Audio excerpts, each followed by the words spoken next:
আসসালামু আলাইকুম ওরহমতুল্লাহি ওবরাকাতুহ। সুপ্রিয় দর্শক শ্রোতা, ভয়েস অফ রমাদানের পক্ষ থেকে আপনাদের সবাইকে স্বাগতম। আমি আপনাদের সামনে আজকে আলোচনা করব পবিত্র মাহে রমাদানের একটা গুরুত্বপূর্ণ আমল, ফিতরা আদায় সম্পর্কে। আসলে ফিতরা আদায় করতে হবে প্রত্যেকটি রোজাদার যারা রোজা রাখে। আল্লাহ রাসূল সাল্লাল্লাহু আলাইহি ওয়াসাল্লাম বলেছেন, ফিতরা আদায় না করা পর্যন্ত এই রোজার যে সওয়াব সেটা আসমানে ঝুলন্ত অবস্থায় থাকে।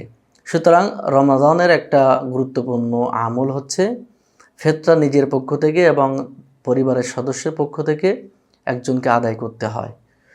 সাদাকাতুল ফিতর আমরা আদায় করব উত্তম সময় হচ্ছে ঈদের নামাজের আগে, ঈদগাহে যাওয়ার আগে এটা আদায় করতে হয়।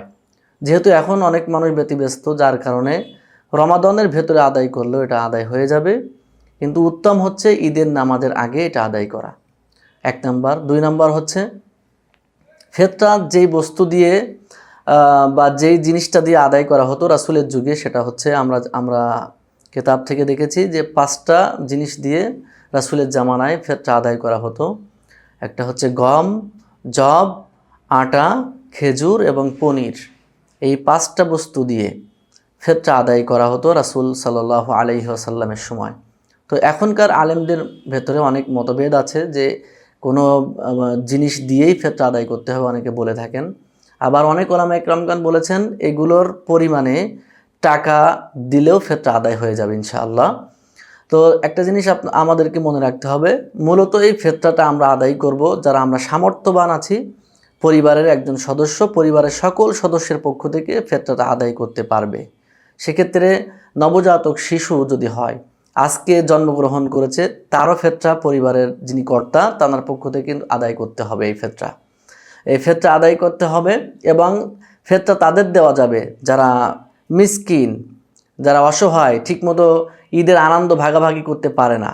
ঈদ হচ্ছে একটা আনন্দ।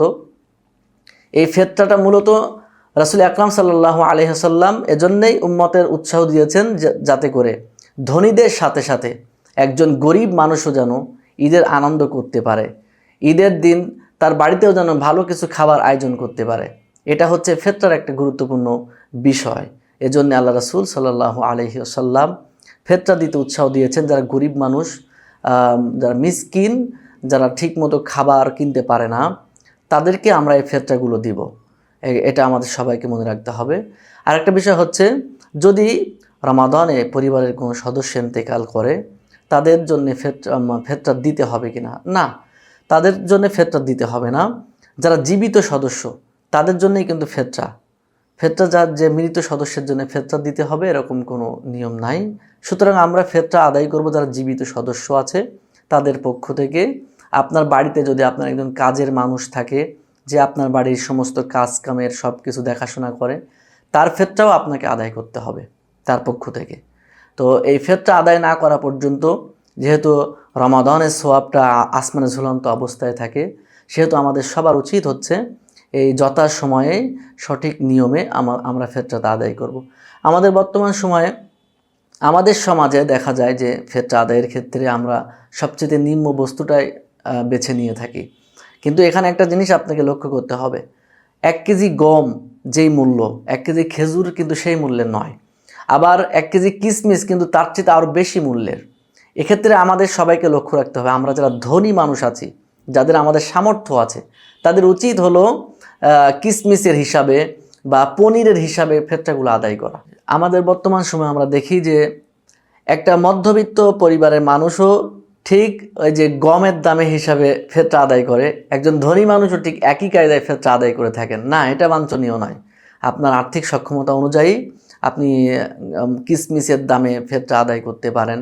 বা খেজুর আবার যদি আমি খেজুরের কথা যদি বলি, সেক্ষেত্রে দেখা যায় খেজুরও কিন্তু বাজারে বহু প্রকারের খেজুর রয়েছে। 200 টাকার কেজি খেজুরও আছে, আবার 2000 টাকার কেজি খেজুরও আছে। সেক্ষেত্রে সবচেয়ে বড় যেটা হচ্ছে ফিতরা আদায় করা, এটা হচ্ছে রাসূল আকরাম সাল্লাল্লাহু আলাইহি ওয়াসাল্লামের পক্ষ থেকে একটা নির্দেশিত বিষয়। মূলত আমরা আমাদের বিবেক দিয়ে আমরা বিবেচনা করে দেখব যে আমাদের আর্থিক অবস্থা কোন পর্যায়ে আছে, সেভাবে আমরা বেশি বেশি করে আমাদের সাধ্যমতো ফিতরাগুলো আদায় করার চেষ্টা করব। মানুষকে দেওয়ার চেষ্টা করব, যাতে করে আল্লাহ পাক আমাদের রমজানের যে ত্রুটিগুলো হয়েছে এগুলো যেন আল্লাহ পাক মাফ করে দেন, এবং আমরা যেন সঠিকভাবে ফিতরা আদায়ের মাধ্যমে, রমাদানের ইবাদতের মাধ্যমে, সাথে সাথে ফিতরা আদায় করার মাধ্যমে আল্লাহ পাকের সন্তুষ্টি অর্জন করতে পারি। আল্লাহ পাক যেন আমাদের সবাইকে তৌফিক দেন। আমা তৌফিক ইল্লা বিল্লাহ। আসসালামু আলাইকুম ওয়া রাহমাতুল্লাহ।